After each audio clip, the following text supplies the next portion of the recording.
List, where we review, discuss, and reimagine popular movie lists objectively. We're your hosts. I'm Brad. And I'm Jerry. And today we're going to talk about Brad's number 11 on his top 20 favorite movies of all time.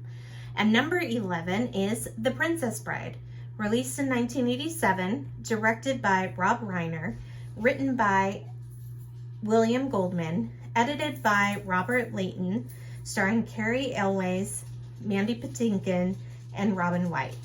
And interestingly enough, this is also Jerry's number 8. This is our first crossover, so this is the first time we've had the same movie on the list. It took us to get this far. Yeah. Wow. Yeah.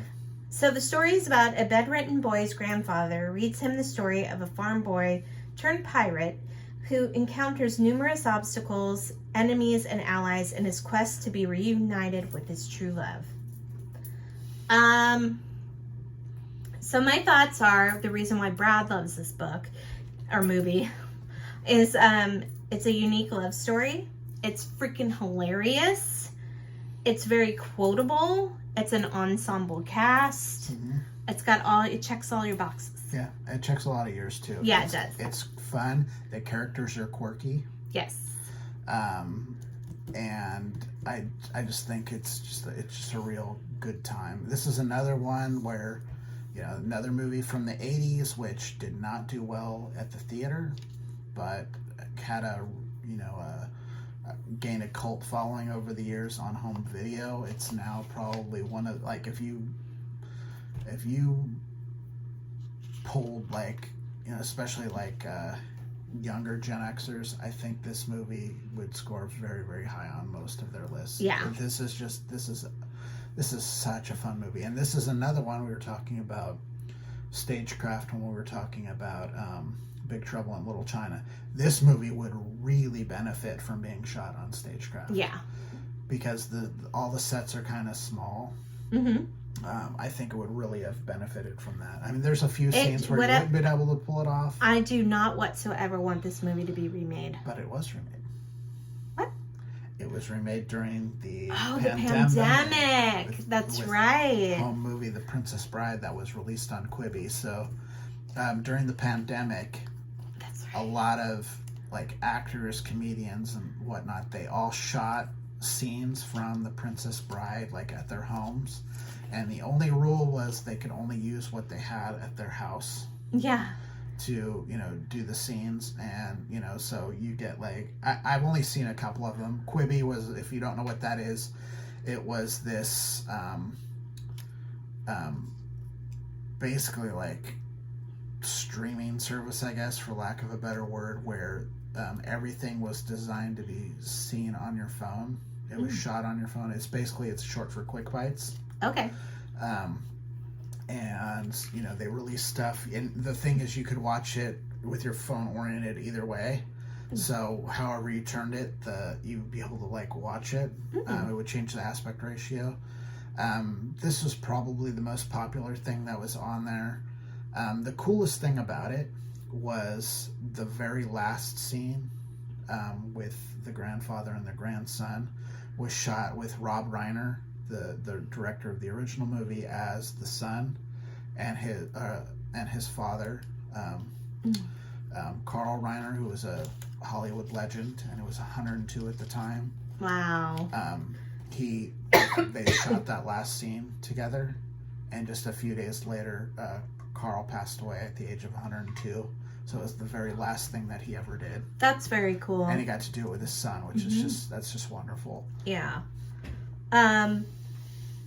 It's so funny, but it has a lot of heart to it. There's so many great characters. It's timeless. You've got, in addition to the actors you mentioned, Chris Sarandon, Christopher Guest, Wallace Shawn, Andre the Giant, Peter Falk, Fred Savage, Billy Crystal. Just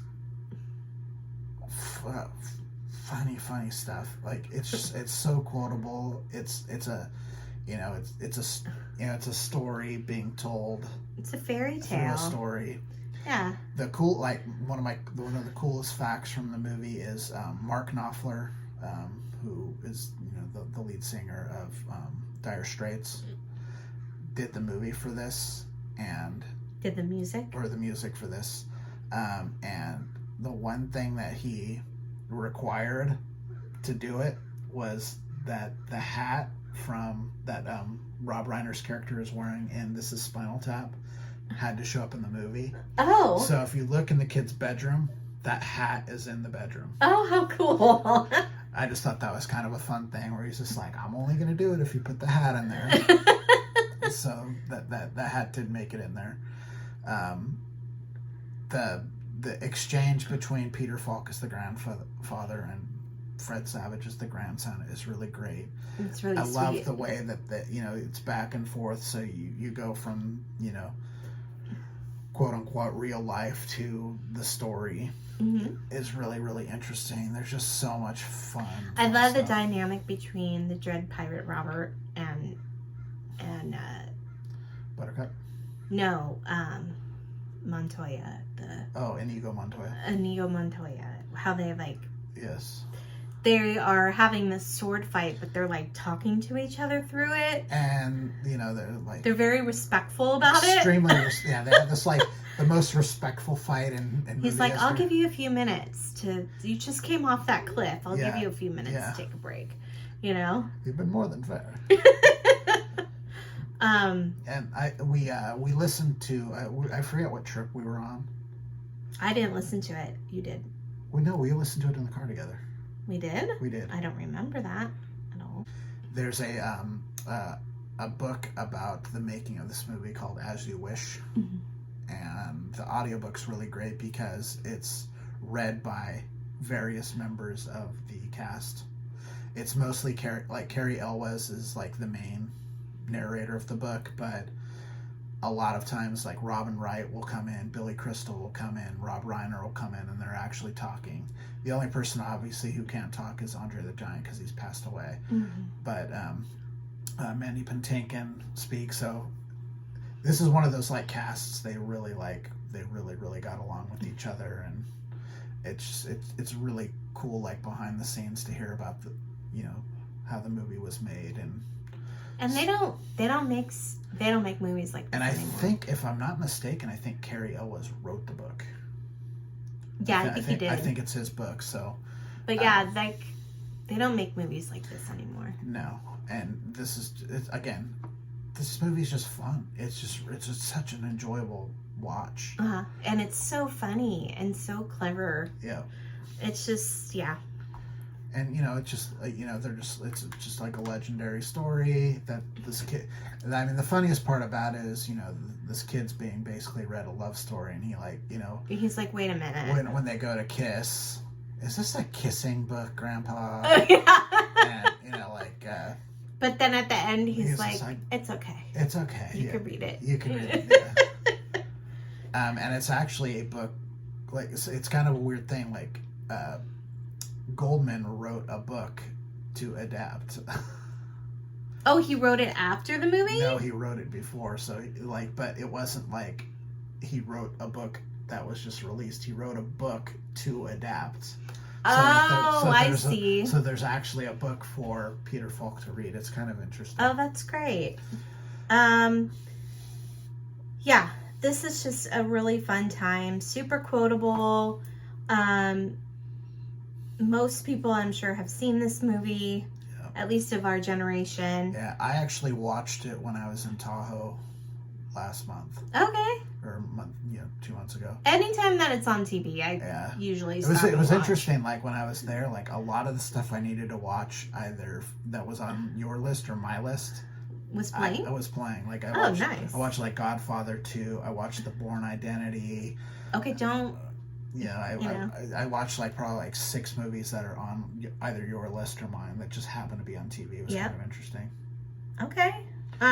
What did you score it? I scored it at a 90.4. I scored it at 86.4. Okay. Pretty damn close. Pretty close. Yeah, but it makes sense. I ranked it at 8. And I had it at 11. So yeah, there you go.